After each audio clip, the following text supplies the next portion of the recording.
মৰমৰ ছাত্ৰ-ছাত্ৰীসকল, আজি আমি দশম শ্ৰেণীৰ অনুশীলনী 5.3 প্ৰশ্ন 1ৰ 4 নম্বৰটো সমাধান কৰিম। ইয়াত কি দিছে আমাৰ 1/15, 1/12, 1/10 এনেদৰে যিটো সমান্তৰাল প্ৰগতি আছে তাৰ 11টা পদলৈ আমি যোগফল উলিয়াই দিব লাগে। দিয়া আছে প্ৰথম পদ a1 1/15, দ্বিতীয় পদ a2 1/12। এতেকে d কিমান হ'ব আমাৰ a2 - a1 আমি উলিয়াই ল'ব লাগিব। এইটো আছে 1/12 - 1/15। এতিয়া 12 আৰু 15 আমি লসাগু উলিয়াব লাগিব। কেনেকৈ উলিয়াম? আমি 2ৰে যায়নে চালোঁ, নাযায়, গতিকে আমি 3ৰে চাম। 3 × 4 = 12, 3 × 5 = 15। আৰু কিবাৰে যায়নে এতিয়া চাম, কিন্তু দেখিলোঁ যে নাযায়, গতিকে আমি 3 × 4 × 5 কৰি চাওঁ কিমান হয়। আমাৰ 60 হ'ল। গতিকে 12 আৰু 15 লসাগু 60। এতিয়া 12ৰে 60 কেইবাৰ যাব? 5 বাৰ যাব, আৰু 15ৰে 60 কেইবাৰ যাব? 4 বাৰ যাব। গতিকে 1/60 আমি সমান্তৰাল প্ৰগতিটোৰ সাধাৰণ অন্তৰ হিচাপে পালোঁ। আৰু আমাৰ প্ৰশ্নত ইয়াত n = 11 দিয়া আছে। আমি জানো যে সমান্তৰাল প্ৰগতিৰ যোগফল কেনেকৈ উলিয়াব লাগে। s = n/2 twice a plus n - 1 into d।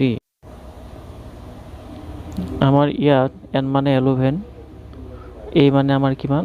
প্ৰথম পদ 1/15 plus 11 - 1 into 1/60।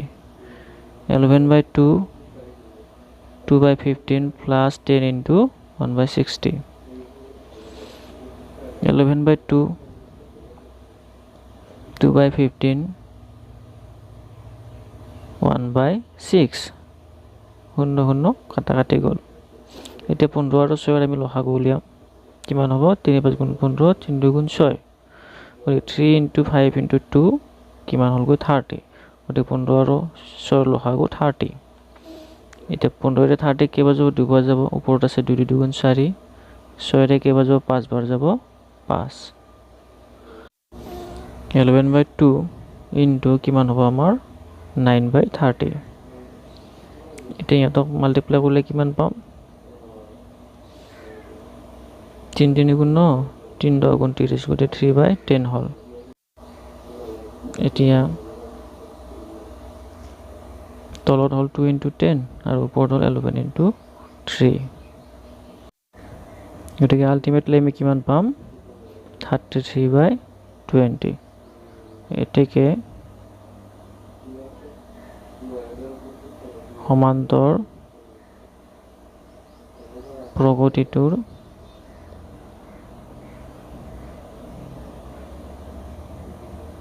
এলেভেনতম বা 11টা পদলৈ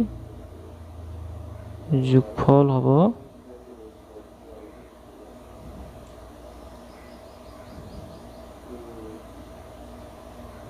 কিমান? 33/20। সমাধান হ'ল।